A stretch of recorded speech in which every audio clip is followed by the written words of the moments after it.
जी, आपने book read कर ली सारी? बुक में कोई इशू बताएं, बताते जाए क्वेश्चन, वो देखते जाते हैं। क्वेश्चन का नंबर बताएं, इससे ये भी पता होगा ना कि आपने क्लियर कौन सा। पहले पेज पे बताएं, पेज के हिसाब से चलते हैं। पहले पेज पे कोई है सवाल? पहले पेज पे किसी का कोई सवाल है? नहीं है। फिर दूसरे पेज पे, थर्ड पेज पे, 16 तक, 16वां है। ओके, क्वेश्चन नंबर 16 देखें जी। क्वेश्चन नंबर 16 मिल गया? पेज नंबर 308 पे। A manufacturing business started its operation 1st September 2020 by acquiring a factory on the same date. The cost of factory 82 million on this date. It has useful life 20 years. 82 million की factory की value है और उसकी life कितनी है? And residual value is 10 million. The 2/3 of the factory area is used for the production and remaining is used for the office.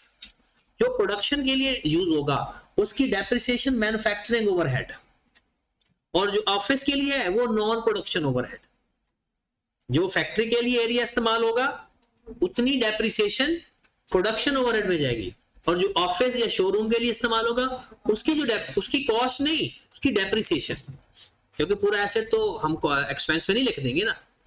अब उसकी depreciation find करने का तरीका देख लो कि आपने 1 सितंबर 20 को, और आपका ईयर एंड क्या है 30 जून 21, तो आप ये बिल्कुल फाइनेंस वाली चीज है। 82 minus 10 cost minus residual value divided by उसकी life.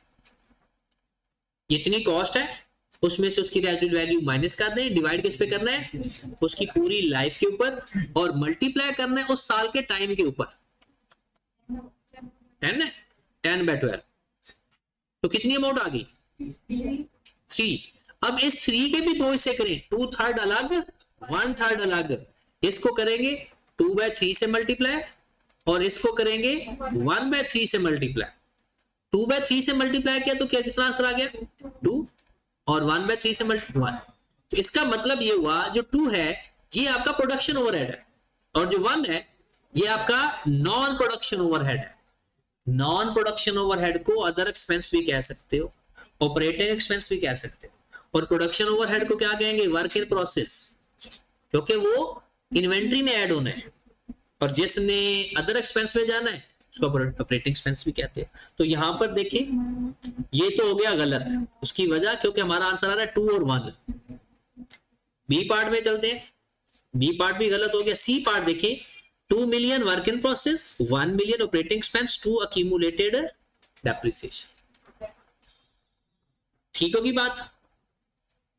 Work in process, operating expense, और नीचे उसने, अच्छा वर्क इन प्रोसेस नहीं, माजरत, production overhead, production overhead, operating expense, क्योंकि जितने भी प्रोडक्शन ओवरहेड है ना, पहले वो प्रोडक्शन ओवरहेड में जाते हैं फिर वर्क इन प्रोसेस में जाते हैं।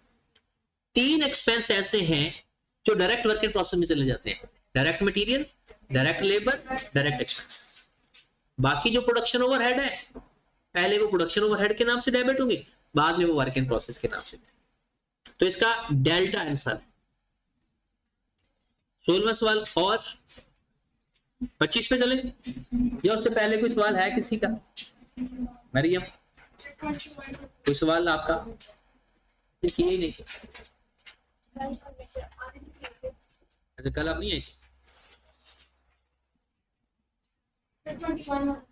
21 पे आज। आपको पता है लेक्चर कैसे प्रोवाइड किए जाते हैं जो मिस हो जाए? Factory overhead can be absorbed, ये तो मैंने बताया था। वो मशीन आवर पे भी हो सकता है, लेबर आवर पे हो सकता है, मशीन कॉस्ट पे हो सकता है, लेबर कॉस्ट पे हो सकता है, प्राइम कॉस्ट पे हो सकता है, मतलब बेस कोई भी हो सकता है उसका। जो हम करते हैं ना अप्लाइड रेट फाइंड करने का फार्मूला क्या है? Budgeted effort divided by activity level.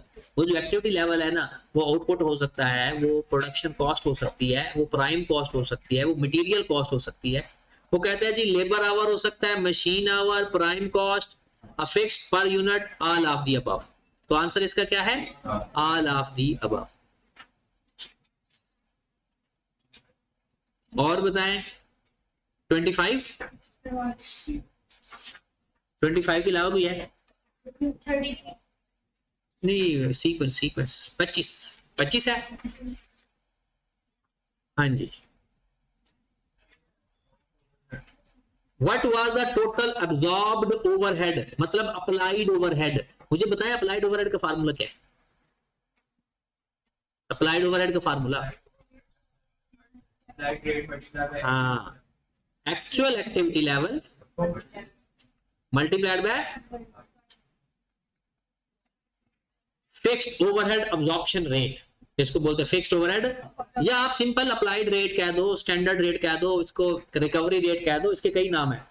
अब आओ जरा, business has an absorption rate is 425, लो जी 425, क्योंकि उसने अप्लाइड पूछे है ना, and budgeted activity level is 12,400 hours. Budgeted है एक्चुअल है?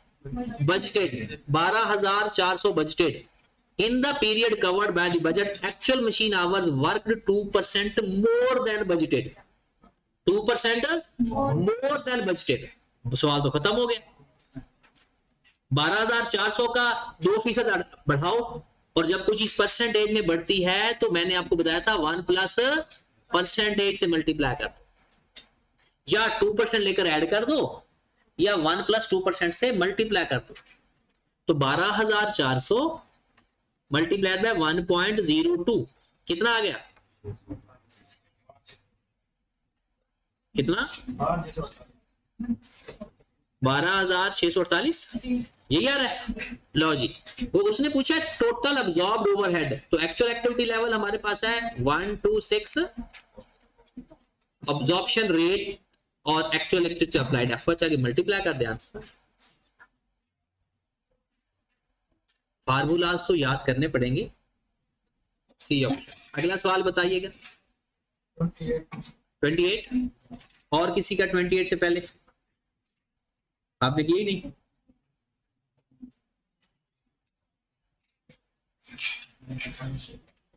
ट्वेंटी एट किसका सवाल है?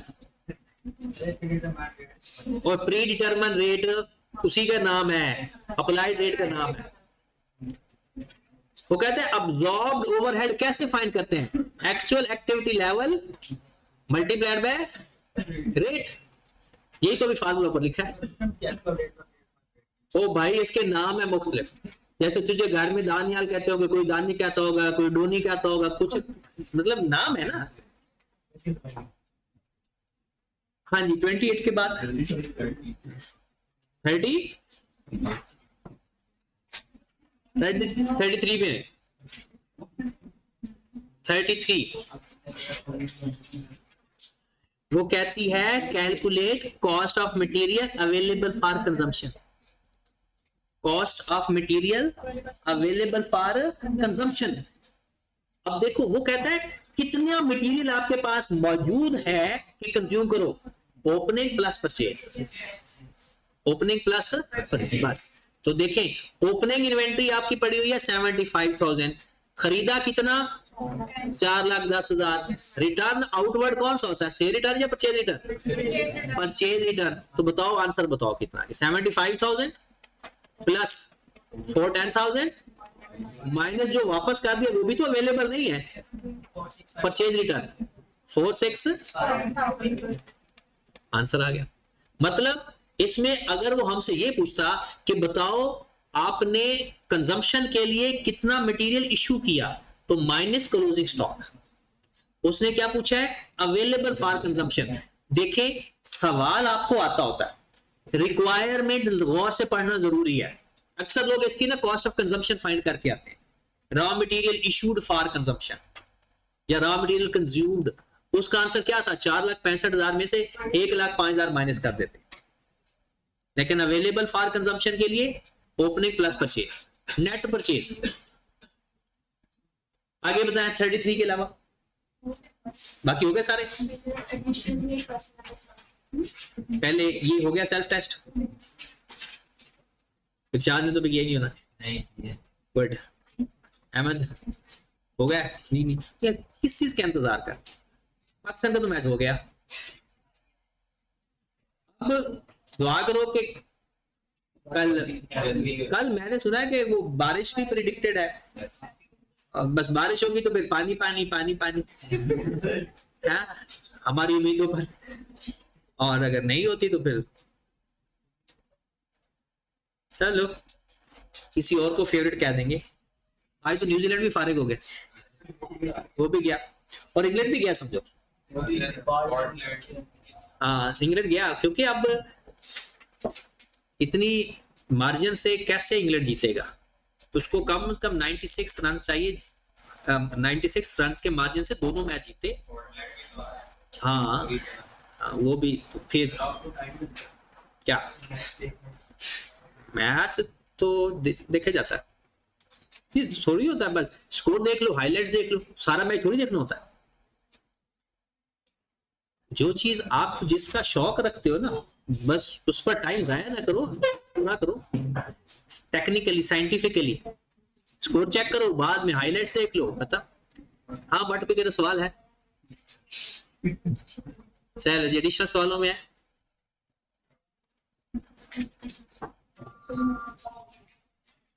कौन सा सवाल कह रहे थे? ये तो IS2 चल रहा है। अगर आपके एडिशनल सवाल वाकई हो रहे हैं तो फिर तो अच्छी परफॉर्मेंस है, क्यूएम से तो बहुत बेहतर है। क्यूएम में तो आपके सवाल ही नहीं होते थे। सातवां, लेकिन बहुत सारे लोगों ने किया नहीं, तो हम ना फिर चेक करना शुरू कर देते हैं। चेक करेंगे ना तो मेरे ख्याल में फिर काम ठीक हो जाएगा। Manufacturing cost of production is last month is 50 per unit, पिछले महीने 50 रुपए पर यूनिट कॉस्ट थी और सेलिंग प्राइस थी 70 रुपए per unit. Production cost comprise 60% prime cost, मतलब material labour direct expense, which was expected to increase by 20%, जो कि 20% बढ़ गई। The company intends to maintain profit 40% of the production cost, उसने अपना जो प्रॉफिट रखना है ना, वो कितना रखना है? प्रोडक्शन कॉस्ट का 40%। How much price should be company increase, वो कितनी अपनी प्राइस बढ़ाए, पहले कितने पे बेच रहा था? 70 रुपए पे। ये तो ये मतलब क्यों नहीं हुआ? क्योंकि ये क्यूएम का कॉन्सेप्ट है, ये काउंटिंग तो है ही नहीं। देखें अब 50 रुपए आज उसकी कीमत है, ठीक है, इसमें 60% की प्राइम कॉस्ट है और 40% बाकी कॉस्ट है, तो इसका 60% कितना आ जाएगा? 30, और इसका 40% कितना आ जाएगा? 20। कहते हैं ये जो 60% prime cost which is expected to increase 40%, sorry 20%, ये जो 30 है ये 20% बढ़ गया, उस 20 पे कोई फर्क नहीं पड़ा। इसका मतलब है जो प्राइम कॉस्ट पहले लगी थी अब कितनी लगेगी? 1 + 20%। ये तो बात पता है ना, वो कोई चीज परसेंटेज में बढ़े तो कैसे बढ़ाते हैं? 20% लेकर ऐड कर दो या, तो ये कितनी कॉस्ट आ गई प्राइम कॉस्ट? नई 36। अब टोटल नई कॉस्ट कितनी आ गई बता सकते हो? 56। टोटल नई कॉस्ट कितनी आ गई? 36 प्राइम कॉस्ट होगी नई, और 20 तो पहले जो 40% पड़ा था वो तो चेंज ही नहीं हुआ, तो अब टोटल कॉस्ट आ गई 56। और आपने प्रॉफिट कितना कमाना है? 40% ऑफ कॉस्ट, वो सीपीएस लगाओ, इसकी सेल वैल्यू फाइंड कर लो, सीपीएस लगा के, या इसका 140% लेना है ना तो मल्टीप्लाई कर दो 1.40 से, या सिंपल ये कॉस्ट है और आपको सेल चाहिए, तो बताओ कितनी वैल्यू आ गई? 56 डिवाइड बाय 100 मल्टीप्लाई बाय 140, 78 पहले किस कीमत पे बेच रहे थे, अब किस कीमत पे बेचोगे? कितनी कीमत बढ़ाओगे? 8.4। समझ लगी पूरी तरह या तुक्का? देखिए क्या करना था, सबसे पहले हमने कॉस्ट को सेग्रीगेट किया, क्योंकि फुल कॉस्ट नहीं बढ़ी, उसका 60% बढ़ी, हमने उसका 60% बढ़ा के फिर उसको दोबारा उसमें ऐड करके पहले नई कॉस्ट निकाली, और उसके ऊपर 40% उसने प्रॉफिट परसेंटेज बताई थी, वहां से सेल वैल्यू आ गई, आंसर आ गया। ये तो उसने सवाल आसान दिया है, इसका सवाल मुश्किल वाला क्या होता है? ये 40% बताता भी ना और कहता है कि जो पुराना प्रॉफिट मैंने ना वही मेंटेन करना है, तो पहले हमें प्रॉफिट परसेंटेज भी फाइंड करनी पड़ती। वो कैसे फाइंड करते? इस 50 और 70 का डिफरेंस प्रॉफिट ही है ना, divided by cost multiplied by 100, ये आपका 40% है। ये अगर ना बताता ना, खुद फाइंड करते तो ज्यादा अच्छा होता। प्रॉफिट परसेंटेज पता है कैसे फाइंड करते हैं? प्रॉफिट डिवाइडेड बाय कॉस्ट या सेल, अगर मार्कअप है तो profit divide by cost multiplied by 100, और अगर मार्जिन है तो profit divide by sale multiplied by 100। पता है ना मार्कअप और मार्जिन का? मार्कअप होता है प्रॉफिट ऑन कॉस्ट और मार्जिन होता है प्रॉफिट ऑन। तो ये 40% उसकी मेहरबानी उसने दे दिया, अगर ना भी देता तो हम खुद फाइंड कर लेते। और सवाल बताएं। सर क्वेश्चन नंबर 31 में ना एक ऑप्शन है वो नीचे टर्मिनल दिया हुआ है कि फ्लैट इसी का 31 है जी। Which two of the following is indirect material? हाँ, उसने ये नहीं बताया कि इनडायरेक्ट मटेरियल है किस चीज का, लेकिन अगर उसने जो नीचे डाटा दिया हुआ है ना, तो हम उसको ये अज्यूम कर लेंगे कि ये कंस्ट्रक्शन ही है। ब्रिक्स उसने खुद बताया, ब्रिक्स इन कंस्ट्रक्शन कंपनी, ये क्या है? ये तो डायरेक्ट है। उसने क्या पूछा है? विच टू इनडायरेक्ट? फैक्ट्री सप्लाईज, ये सप्लाईज का मतलब होता है जो अदर देन डायरेक्ट होती है, वो जो छोटी मोटी चीजें इस्तेमाल होती हैं उसके अंदर, ये तो एक इनडायरेक्ट हो गया फैक्ट्री के अंदर जो सप्लाईज हैं। फिर sugar used in beverage industry, ये तो डायरेक्ट है, तो बात ही खत्म होगी, फिर यही जवाब है। लुब्रिकेंट का मतलब पता है क्या होता है? और ये जो ऑयलिंग वगैरह नहीं करते, वो जो मशीनों को रवा रखने के लिए, तो वो डायरेक्ट मटेरियल थोड़ी होता है। जो ट्यूनिंग वगैरह या रिपेयर करने के लिए इस्तेमाल करते हैं लुब्रिकेंट, ये वो उसको कहते हैं। अल्फा और अच्छा ये अल्फा, अच्छा ये दिया हुआ है? नहीं नहीं, breaks in construction of building, ऐसे कैसे हो सकता है कि वो इनडायरेक्ट मटेरियल हो? वो तो मेन मटेरियल है कंस्ट्रक्शन कंपनी के अंदर। और बताइएगा 32। चलो ये अच्छी बात है, ज्यादा सफर नहीं करना पड़ा। The prime cost of the product is 90,000, conversion cost is 80,000। If the direct material is 1.5 times greater than the factory overheads, कहता है डायरेक्ट मटेरियल फैक्ट्री ओवरहेड से कितने ज्यादा है? 1.5 टाइम। कहता है then the value of direct labour, ये भी मैथ है, मतलब वही आ रहा है मैथ में। आपको पता है कि आपके पास ये जो prime cost plus factory overhead, ये बराबर होता है टोटल कॉस्ट, ऐसा ही है ना? टोटल कॉस्ट, ये हम मैन्युफैक्चरिंग कॉस्ट जो फाइंड करते हैं, cost of production, material, labour. Prime cost के अंदर एक मटेरियल होता है, एक लेबर होता है, और डायरेक्ट एक्सपेंस की तो बात जब गिवन हो तो होती है, वरना नहीं। और फैक्ट्री ओवरहेड होते हैं, is equal to total cost. 90,000 plus 80,000 कितना हो गया टोटल? 1,70,000। Got it? अब वो कहता है if direct material is 1.5 time greater than the factory overhead, अगर फैक्ट्री ओवरहेड हमारे पास, मतलब अब मुझे ये बता दे बस, ये जो आपकी लेबर की अमाउंट है वो प्राइम कॉस्ट के अंदर होगी या कन्वर्जन के अंदर होगी या दोनों के अंदर होगी? दोनों के अंदर है, क्योंकि प्राइम कॉस्ट किसके बराबर होता है? Material plus labour. और कन्वर्जन कॉस्ट किसके बराबर है? लेबर। तो इसका मतलब है ये 170,000 पे ठीक ना हुआ, क्योंकि ये क्योंकि इसके अंदर तो दो चीजें ओवरलैप हो रही हैं। हाँ, ये उसने बता दिया है कि आपका जो फैक्ट्री ओवरहेड है उससे डायरेक्ट मटेरियल कितना ज्यादा है।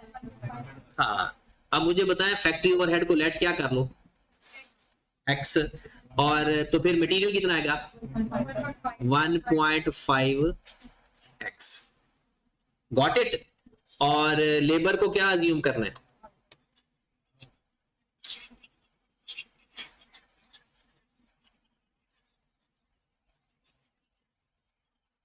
अब यहां पर कॉमन सेंस का इस्तेमाल करो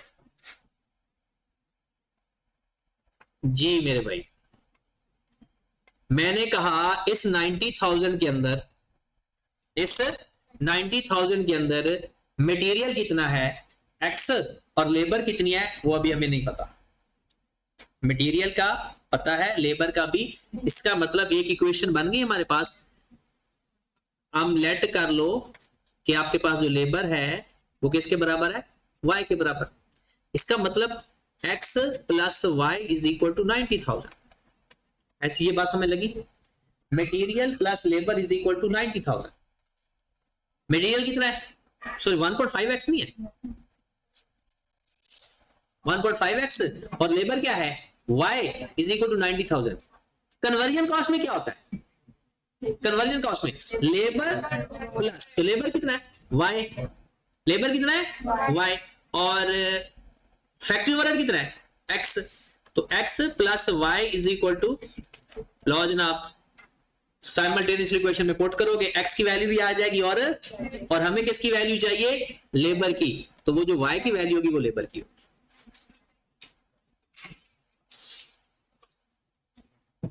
दोबारा इस दफा एक दफा आप नोट कर लें, मैं दोबारा इसको एक्सप्लेन करता हूं।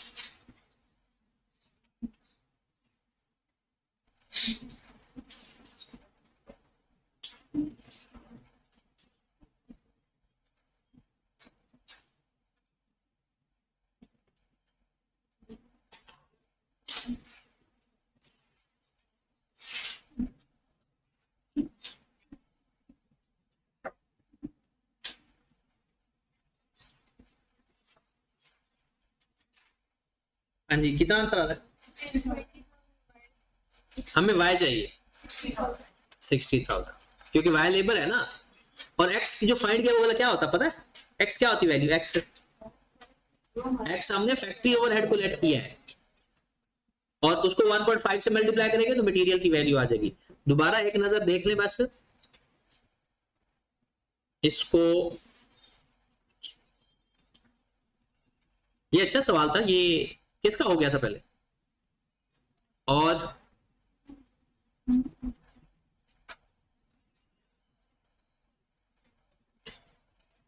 देखिए उसने कहा था कि आपके पास ना एक प्राइम कॉस्ट है 90,000, जो कि हमें पता है प्राइम कॉस्ट किसके बराबर होता है, material plus labour is equal to 90,000, ये उसने बता दिया हमें। फिर उसने हमें बताया कन्वर्जन कॉस्ट कितनी बताई, 80,000, और हमें पता है कि जो कन्वर्जन है वो किसके बराबर है, labour plus overhead, production overhead, और ये है 80,000। उसने कहा कि इन दोनों का रिलेशन बता दिया, इन दोनों का रिलेशन हमें बता दिया। वो कहता है कि भाई साहब ये जो प्रोडक्शन ओवरहेड है ना, अगर ये x है तो ये क्या है 1.5x। अब ऐसा भी कर सकते हो कि x की वैल्यू एक जगह से लेकर साइमल्टेनियसली ना हल करें, कोई एक जगह से x की वैल्यू ले दूसरे में पुट कर दें, तो हमारे पास ये अमाउंट आ जाएगी 1.5x plus labour is equal to 90,000, और यहां पर आएगी labour plus x is equal to, एक तो है ना साइमल्टेनियसली हल कर लो, और दूसरा क्या है यहाँ पर x की वैल्यू फाइंड करो, किसके बराबर आएगी 80,000 माइनस लेबर, तो यहां पर आ जाओ 1.5 into 80,000 minus labour plus labour is equal to 90,000, और काम ही खत्म हो गया। अब इसको सिंपलीफाई करें तो जो लेबर की वैल्यू होगी, जो आंसर आएगा लेबर का, वो हमारा आंसर होगा, और उसने कहा भी लेबर ही है। हाँ, अगर लेबर आ गई तो इसका मतलब है 90,000 इसमें से लेबर है, तो बाकी क्या होगा मटेरियल, इसमें 90,000 60,000 इसमें लेबर है, बाकी क्या होगा प्रोडक्शन ओवरहेड। तो आगे तो वो कुछ भी पूछ सकता है आपसे, ये तो मैथ की एप्लीकेशन है। और पूछे सवाल, कितना 36 जी। Prime cost of Nishat and company for June was this and production overhead 100,000। Prime cost दे दी, जो चीजें गिवन है बस उस पर फोकस करें, प्राइम कॉस्ट और production of the inventories of work in progress was increased by 44200। Work in progress increased by का मतलब पता है, अगर याद रखें कोई भी स्टॉक बढ़ता है या कम होता है, अगर बढ़े तो समझो क्लोजिंग स्टॉक ज्यादा है। कौन सा ज्यादा है? Closing stock. और अगर कोई स्टॉक कम हो तो ओपनिंग स्टॉक ज्यादा है। मिसाल देता हूं, देखिए आपके पास एक ओपनिंग स्टॉक पड़ा हुआ है 100 रुपया, क्लोजिंग स्टॉक आपका पड़ा हुआ है 150 रुपया, तो बताओ आपका स्टॉक कम हुआ ज्यादा? कितने से ज्यादा? 50 से। इसे बोल देंगे जब क्लोजिंग स्टॉक ज्यादा होगा तो जैसे ये लिखा हुआ ना work in process increased by this, तो इसका मतलब यह है कि वो 50 से बढ़ गया। मैन्युफैक्चरिंग अकाउंट का पता है, उसमें ओपनिंग प्लस करते हैं, क्लोजिंग माइनस करते हैं, ओपनिंग प्लस करते हैं, क्लोजिंग माइनस करते हैं। अगर क्लोजिंग ज्यादा है तो मतलब माइनस करना है, क्योंकि क्लोजिंग स्टॉक तो माइनस करते हैं। अगर ओपनिंग स्टॉक ज्यादा है, ओपनिंग स्टॉक का पता कैसे चलेगा? वो कहेगा क्लोजिंग स्टॉक कम हो गया, क्लोजिंग स्टॉक कम हो गया। फिर भी मैं आपको ना इसके एग्जांपल दे दूंगा आगे सवाल करते वक्त। कहता है बताओ मुझे मेरे भाई कॉस्ट ऑफ गुड्स मैन्युफैक्चर्ड कितनी आई।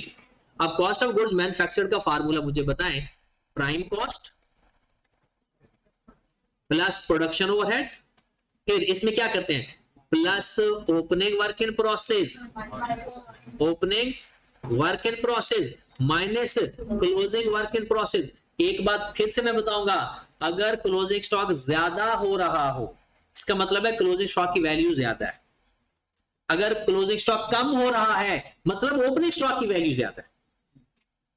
अब यहां पर देखिए प्राइम कॉस्ट कितनी है आपकी 150,000, प्रोडक्शन ओवरहेड कितने हैं 100,000, और इसका डिफरेंस कितना है 444, और ये हम क्या करेंगे माइनस, क्योंकि ओपनिंग प्लस होता है क्लोजिंग, तो जितना डिफरेंस है, हाँ अगर क्लोजिंग कम होता ना मैं ये ऐड करता, वो कहता ना decreased bye, closing stock decrease होता तो फिर ओपनिंग ज्यादा होता, और ओपनिंग तो प्लस हो रहा है। तो याद रखना है, ये बात ख्याल रखनी है, ये ऐसा वो कर जाएगा आपके साथ। वो कहेगा फिनिश गुड्स का डाटा इंक्रीज कर देगा, वर्क इन प्रोसेस या रॉ मटेरियल, जितना भी क्लोजिंग स्टॉक ज्यादा करेगा तो समझो क्लोजिंग स्टॉक है, माइनस कर दो। क्लोजिंग स्टॉक कम करेगा समझो ओपनिंग स्टॉक है, वो क्लोजिंग स्टॉक बढ़ रहा है तो समझो क्लोजिंग स्टॉक है, क्लोजिंग स्टॉक कम हो रहा है उसे उल्टा कर दो, क्लोजिंग स्टॉक को माइनस करते हैं ना, हाँ वो प्लस कर देते हैं, क्योंकि फिर ओपनिंग स्टॉक ज्यादा होता है ना, तो ओपनिंग स्टॉक तो प्लस करते हैं। हाँ जी, इसका आंसर आ गया आपका कितना, ये ओके। और सवाल बताएं। हाँ अगर उसके बाद cost of production cost of goods manufactured वो एक ही है, cost of production cost of goods manufactured, मुंह से बोलो तो पता चले, कॉस्ट ऑफ प्रोडक्शन जो चीज प्रोड्यूस की उसकी cost, cost of goods manufactured एक ही बात है। वो जो फॉर द ईयर होती है ना वो वर्क इन प्रोसेस से पहले तक होती है, manufacturing cost incurred for the year, उसमें ओपनिंग और क्लोजिंग वर्क इन प्रोसेस से पहले होती है। Opening closing work in process plus minus करेंगे तो हमारे पास आ जाएगा कॉस्ट ऑफ प्रोडक्शन। हाँ जी, और सवाल है कोई तो बताएं। 43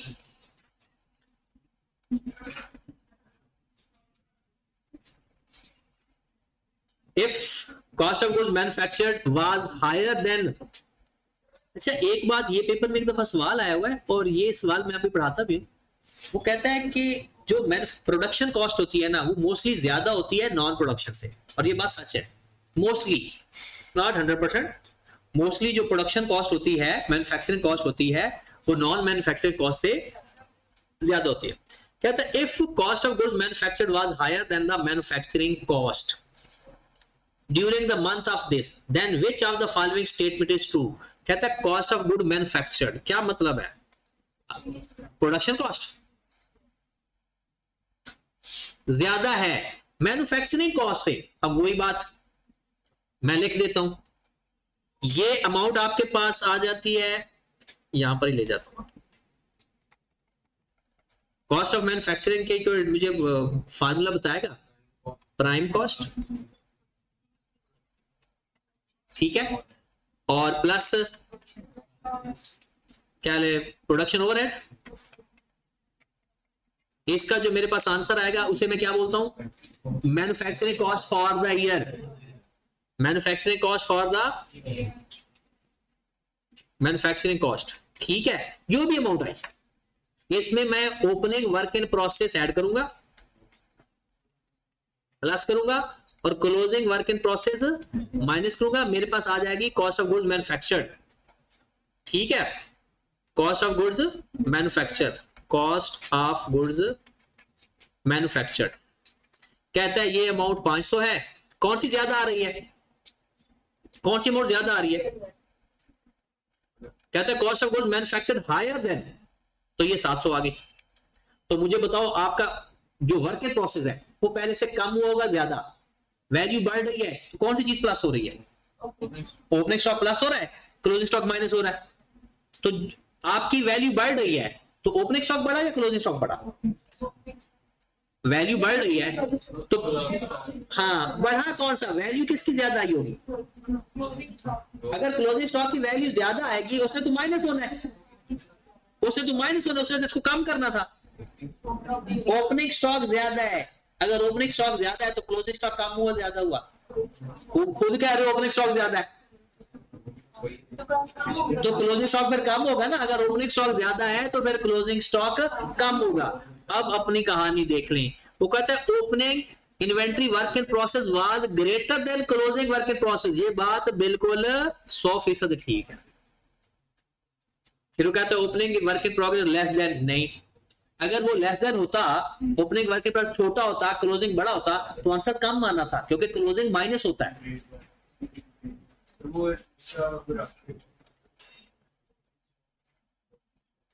तो पहले तो समझ ले यार,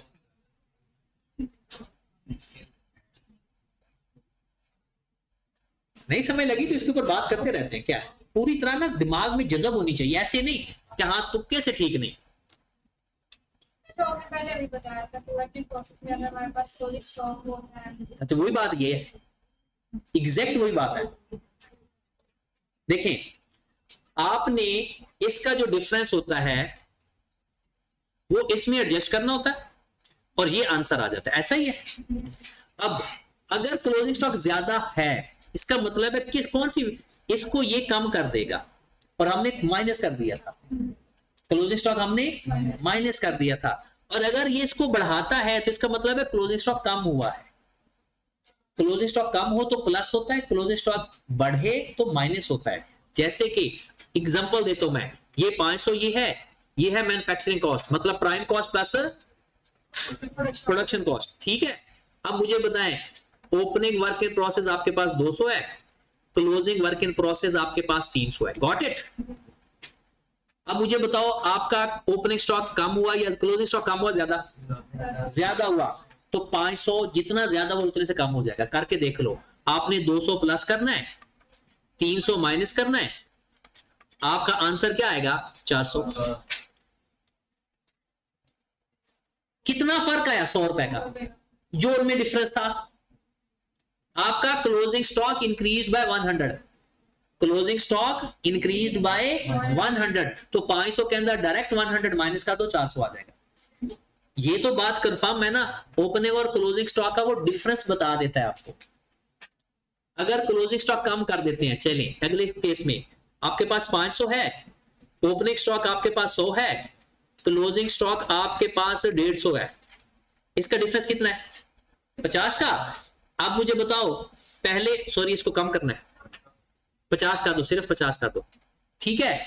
अब आपका ओपनिंग स्टॉक ज्यादा है, कितने से ज्यादा है, और आपका क्लोजिंग स्टॉक कम है, ये तो कॉमन सेंस है मेरे भाई। अब आपका ये डिफरेंस जो दोनों स्टॉक का डिफरेंस है वो 100 में से आप 50 माइनस करो तो आंसर पॉजिटिव आ रहा है नेगेटिव आ रहा है, पॉजिटिव आ रहा है, और अगर पॉजिटिव आ रहा है तो इसमें प्लस कर दो 550। मेन वो क्या करता है, ओपनिंग और क्लोजिंग स्टॉक का डिफरेंस दे देगा, इन दोनों को माइनस करके, और बताएगा इस वैल्यू से ये वैल्यू पर पहुंचो। और हमने क्या करना है, अगर क्लोजिंग स्टॉक ज्यादा हो रहा है तो क्लोजिंग स्टॉक में माइनस होना है तो माइनस करो, अगर क्लोजिंग स्टॉक कम हो रहा है तो फिर प्लस करो। और इसी तरह अगर ओपनिंग स्टॉक बढ़ रहा है, ओपनिंग स्टॉक बढ़ रहा है तो क्या करोगे, वो कहता है कि ओपनिंग स्टॉक इतना ज्यादा है प्लस करेंगे अल्लाह के वलियों। पहले सोचो, ओपनिंग स्टॉक प्लस होता है, क्लोजिंग स्टॉक माइनस होता है। अगर दोनों का डिफरेंस क्लोजिंग स्टॉक बढ़ गया, क्योंकि क्लोजिंग स्टॉक में माइनस होना है, वो ज्यादा हो गया तो उसने माइनस हो जाना है। अगर ओपनिंग स्टॉक ज्यादा हो गया वो प्लस हो जाएगा। अब क्लोजिंग स्टॉक कम हो गया, प्लस होगा, अपोजिट होगा, क्योंकि क्लोजिंग स्टॉक बढ़ता है। हाँ, तो ये ना दिमाग में थोड़े सा एक जैक लगाएं कि ये चीज हिले जुले ना, सही तरह समझ लगे।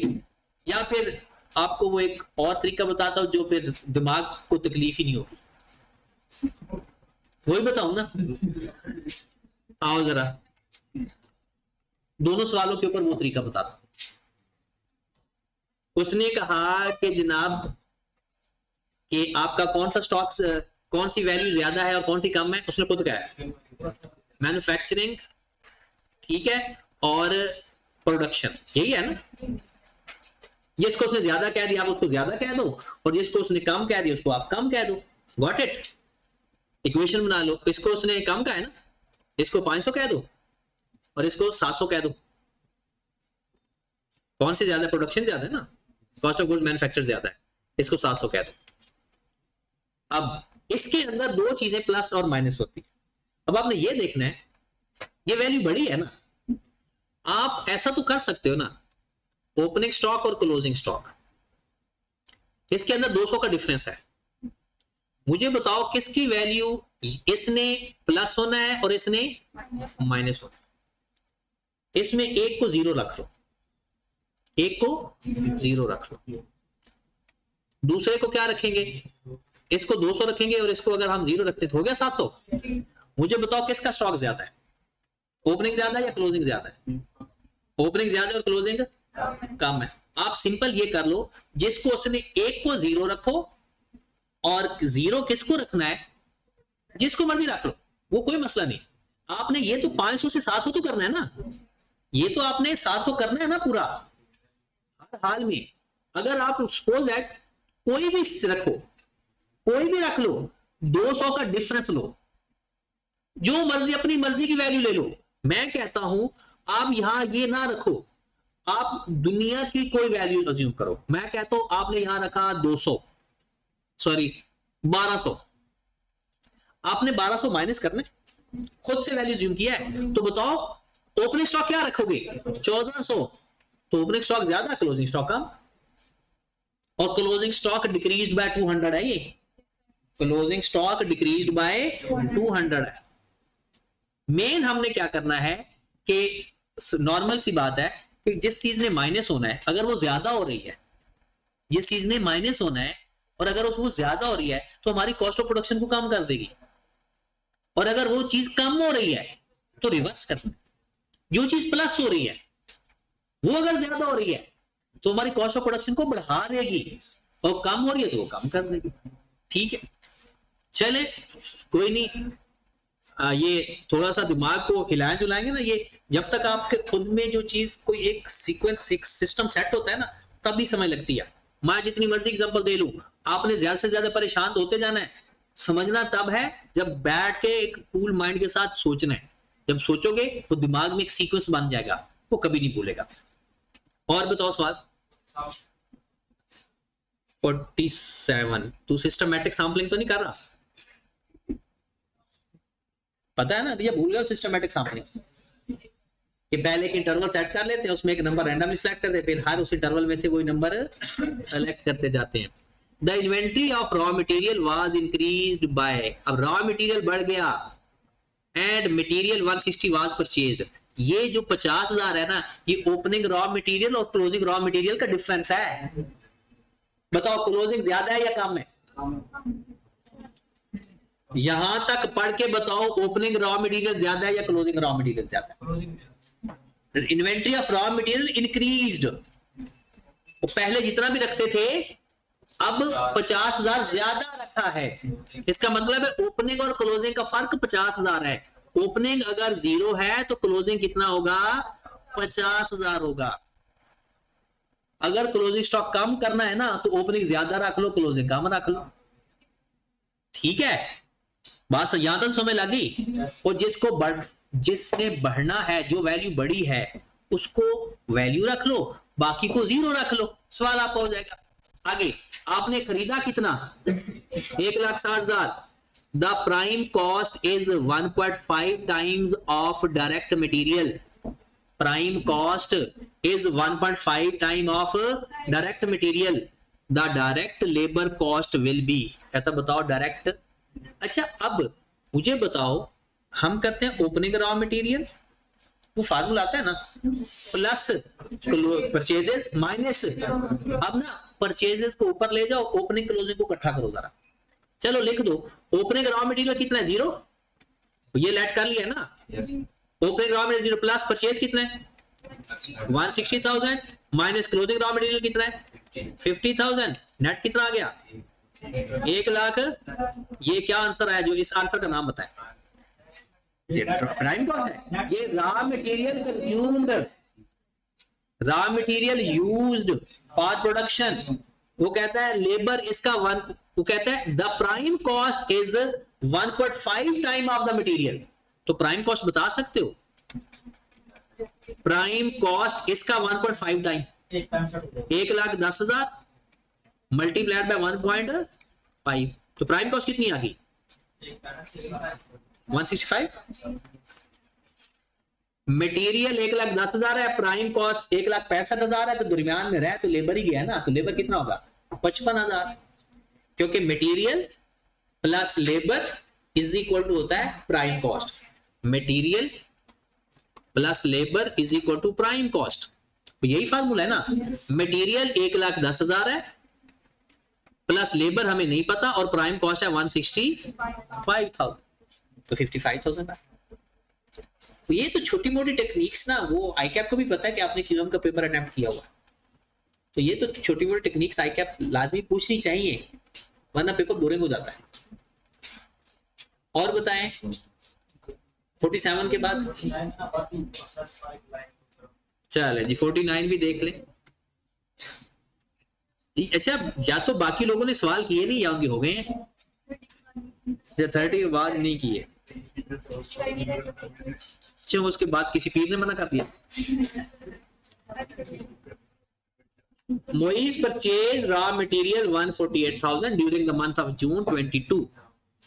The raw material inventory were increased by 16,000. कोई सवाल सुनो, सवाल बोलो। Increased by 16,000, यहां पर देखिए फिर वही बात, अब काम ही मैंने आसान कर दिया आपका। आपने ओपनिंग क्लोजिंग लेट करना है, एक को जीरो एक को वैल्यू। जीरो किसको लेट करना जो छोटा है, और बड़ी वैल्यू वो वैल्यू। लिखा हुआ है raw material inventory were increase by 16,000, यहां तक बताएं। ओपनिंग रॉ मटेरियल 0 है या क्लोजिंग रॉ मटेरियल 0 है? Opening raw material 0, opening raw material 0, closing raw material है, ये उनका फर्क हालांकि कोई और वैल्यू है, लेकिन उनका फर्क 16,000 है ना, तो इस तरह से भी पूरा हो जाएगा। And work in process were decreased bye 11,500, तो बताओ opening work in process, closing work in process, किसको 0 रखूं? आपका क्लोजिंग कम हो गया तो क्लोजिंग 0, ओपनिंग 11,500। ओके है यहां तक? उसने कहा रॉ मटेरियल की इन्वेंट्री बढ़ गई तो क्लोजिंग ज्यादा कर दिया, ओपनिंग को 0 कर दिया। फिर वर्क इन प्रोसेस की इन्वेंट्री कम हो गई तो क्लोजिंग स्टॉक कम हुआ, तो उसको कम कर दो 0, तो 0, जो कम है उसको 0, जो बाकी है उसकी दूसरी वैल्यू लिख दो। आगे total labour cost is 1,10,000, labour cost है 1,00,000,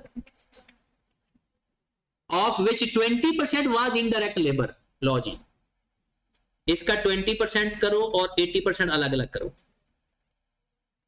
1,10,000 का 20% अलग, और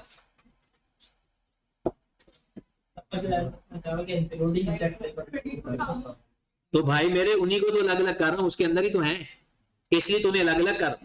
अगर अलग होते तो फिर मैं कहां अलग करना था।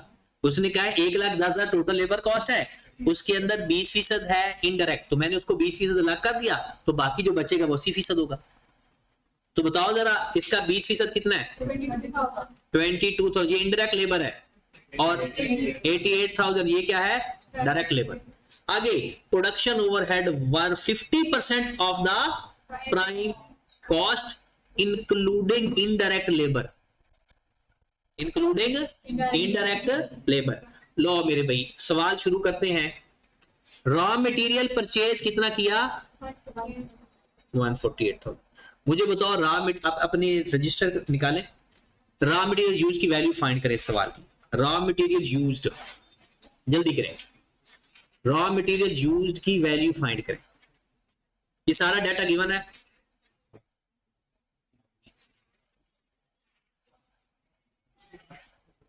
$130 130 मिल गई सबको? क्या फार्मूला होता है? Opening raw material plus purchase minus closing raw material. Got it? जब वो हमें डिफरेंस दे दे तो डायरेक्ट, ये तो वैल्यू सेल्फ टेस्ट में भी है सवाल इस तरह के, इस तरह के सेल्फ टेस्ट में भी सवाल है। अगर आपका वो हो गया तो फिर तो मेरे ख्याल में नहीं परेशानी होनी चाहिए थी। ओपनिंग रॉ मटेरियल 0, परचेज कितना किया? 148, क्लोजिंग कितना है? 16,000 माइनस मेरे पास आ जाएगा रॉ मटेरियल जो यूज हुआ है कितना? 130। इसमें मैं प्लस क्या करूं? डायरेक्ट लेबर, डायरेक्ट लेबर कितनी है? 22,000 है या 88,000 है? चलो 88,000 कर लेते हैं। अमाउंट बताएं। 132 प्लस 88 2, ये क्या चीज आई है? Prime cost. यहां तक पहले ओके करें। रिजवान जब तक घर में पढ़ोगे नहीं ना मजा नहीं आएगा, ये बात याद रख। क्यों नहीं लिया? हैं? क्यों? खैरियत? चलो अल्लाह ताला आपको सेहत दे। बस ये है, कोई भी, वैसे तो हर सब्जेक्ट की ये बात है, अगर आप एंजॉय करना चाहते हो ना तो उसको रोजाना पढ़े, बहुत मजा आएगा आपको। और अगर आपने सर खपाना है तो फिर खपाओ, आपकी मर्जी है, आपका सारा है। बूढ़े जल्दी आप हो गए, सर में सफेद बाल जल्दी आगे गंजे हो जाओगे, फिर सारा कुछ आपके साथ होना है। और अगर डेली बेस पे पढ़ोगे तो बहुत मजा आएगा। जी मेरे भाई आगे वो क्या कह रहा है? कहता है the production overhead were 50% of the prime cost, और उसके अंदर डायरेक्ट वो इनडायरेक्ट लेबर शामिल है, अलग से दोबारा ऐड करने की जरूरत नहीं है। Production overhead were 50% of prime cost. Prime cost है 2,20,000, तो प्रोडक्शन ओवरहेड कितना आ गया? 1 लाख। आ गई मैन्युफैक्चरिंग कॉस्ट। मैन्युफैक्चरिंग कॉस्ट कितनी? 3,30,000। कोई फॉर्मेट है लेकिन वो अपने अंदाज में हमसे करवा रहा है।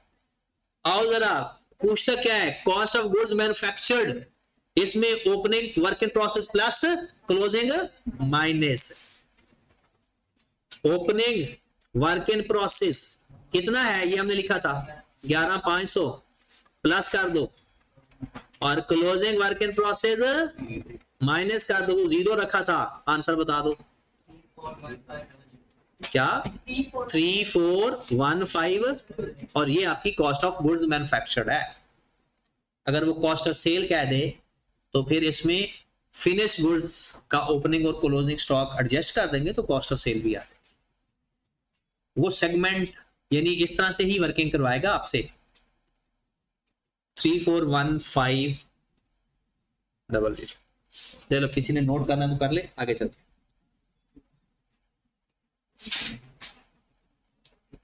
हाँ जी, और कोई सवाल? अच्छा आपने तो किए नहीं, हो सकता है आप कल ही सामने आए सवाल। खत्म हो गई कहानी या कोई है सवाल? ओके है, चले। इसके 50 ही हैं, चले जी। अच्छा फिर नया टॉपिक शुरू फिर इकट्ठा ही करते हैं। आप नमाज पढ़ लो, नमाज पढ़ के ना तो फिर उसके बाद स्टार्ट करते हैं।